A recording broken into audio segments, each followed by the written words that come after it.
Santana, háblenos un poco de sus inicios en la política. ¿Qué lo motivó a usted a participar en política y hace qué tiempo? O sea, vamos para atrás ahora, ya, para allá. Sí, porque la gente quiere saber, cómo inició, si fue en el PRI, si fue en el PRD, si fue en el En PRD. el PRD, mi familia, en términos históricos, fue PRDista. Toda mi familia, con ligera excepción. Y luego pasamos a formar el Partido Revolucionario Independiente. Primero usted pasa como miembro. Bueno, sí, en el PRD yo tuve posiciones en el liderazgo de la juventud. ¿En su pueblo? No, aquí en Santo Domingo. En Santo Domingo. Y después ya como dirigente nacional de la juventud del partido. De ahí yo pasé a ser subsecretario general del asunto electoral y después pasé a presidir el partido en Santo Domingo, en la capital, que eran Santo Domingo y la capital, y después de ahí yo pasé a ser secretario general nacional y después pasé a ser presidente del Partido Nacional. Y desde entonces hemos ido desarrollando una labor continua, permanente, de capacitación, de formación y de preparación para dirigir el Estado de la República Dominicana. Todo este periplo, doctor, ahí en el partido, ¿es con Jacobo en vida o después de Jacobo? Antes de Jacobo, ya yo era vicepresidente nacional de la juventud del Partido Revolucionario Dominicano. Del PRD.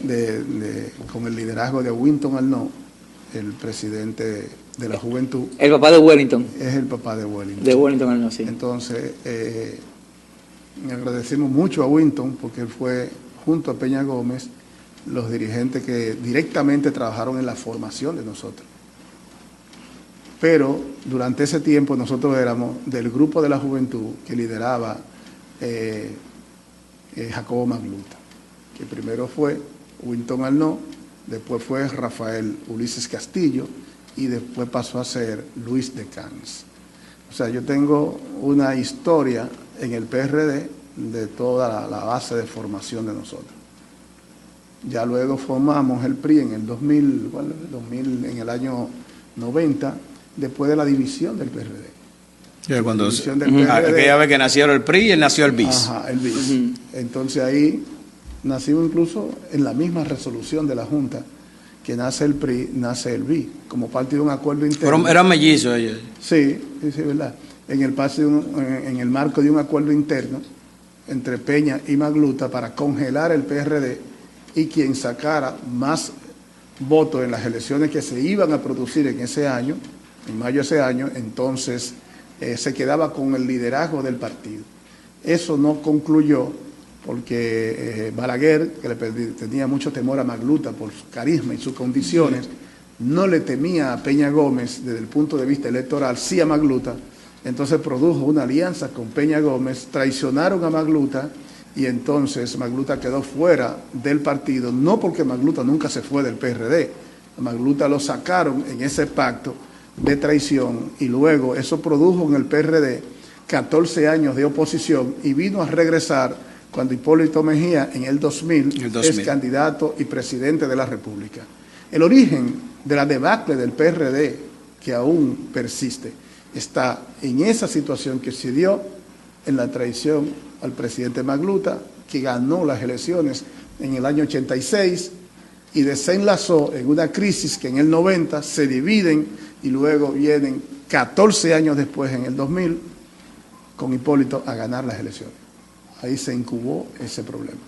Yo viví ese proceso completo y puedo comprender muy bien lo que está ahora pasando en el PRM, no porque lo estudié en ningún libro, sino porque viví todo eso. Lo comprendo y lo entiendo. Y yo espero que no reproduzcan esa experiencia dolorosa que al país no le convino. Porque de esa experiencia dolorosa surgió la figura de Leonel Fernández, de la alianza, de aquel pacto patriótico entre Balaguer y Juan llamado Bosch, Frente Patriótico. Y Juan Bosch, en el 96. que a pesar de Juan Bosch ser un líder liberal y Peña un líder liberal, en el ámbito personal nunca pudieron entenderse porque Peña le robó, le quitó gravitación de su liderazgo.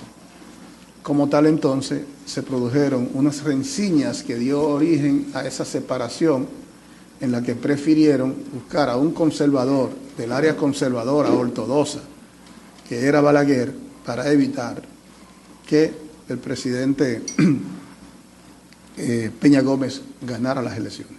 Y ahí se produjo lo que ya conocemos como el Frente Patriótico, que fue una alianza de segunda vuelta, después de haber evitado que Jacinto Peinado fuera el candidato exitoso en la primera vuelta por el Partido Reformista. Entonces todo eso es lo que da origen a esta situación de la separación del PRI, el PRD, el surgimiento del PRI más bien, porque era tendencia, el surgimiento del PRI en el 90, y de ahí en adelante nosotros iniciamos casi con el nacimiento del PRI la carrera adulta, saliendo de la JRD, pasando a la JRI por muy poco tiempo y entonces pasando ya al liderazgo superior. Yo fui del primer grupo del comité central del partido, que éramos 32, que dio origen al nacimiento del Partido Revolucionario Independiente. Y de ahí hemos seguido la batalla y la lucha, consciente de que el Señor no tiene lo que corresponde a nosotros en el marco de una carrera política dilatada, de orden y de honorabilidad. Qué bien. No, después ya salimos de Yatra, ¿verdad? Una historia, ¿verdad? Ya. Sí. Un resumen para que sepan que no estamos hablando con un improvisado, no estamos hablando con un advenedizo de esto. Que llegó ayer a la política. Con mucha gente que llegan y se sientan ahí mismo, que son cometas y ya se creen la gran cosa. Así es. Bueno, pero pasamos estamos aquí, volvemos a los tiempos presentes. ¿Qué no recibe el doctor Trajano Santana y la Comisión Política del Partido Revolucionario Independiente PRI algún tipo de presión por la aún no escogencia para ir a dirigir alguna institución? Porque sí, están molestos. ¿Están en el banco? sí, no, Es entendible, porque hay dos razones. Se trabaja. Tú haces un pacto porque tú quieres participar en el gobierno, para dos cosas. Claro. Para impulsar una visión y una cooperación. Y más usted que estuvo en una institución. Claro, recientemente. Con el gobierno y apoyar al presidente con el que tú trabajaste porque creen en él. Esa es una razón. Y la otra razón también está vinculada con el hecho de que los compañeros del partido necesitan una participación para poder garantizar, en algunos casos, hasta su subsistencia. Y eso no se puede soslayar. No tiene sentido un pacto político si no es para tener una participación.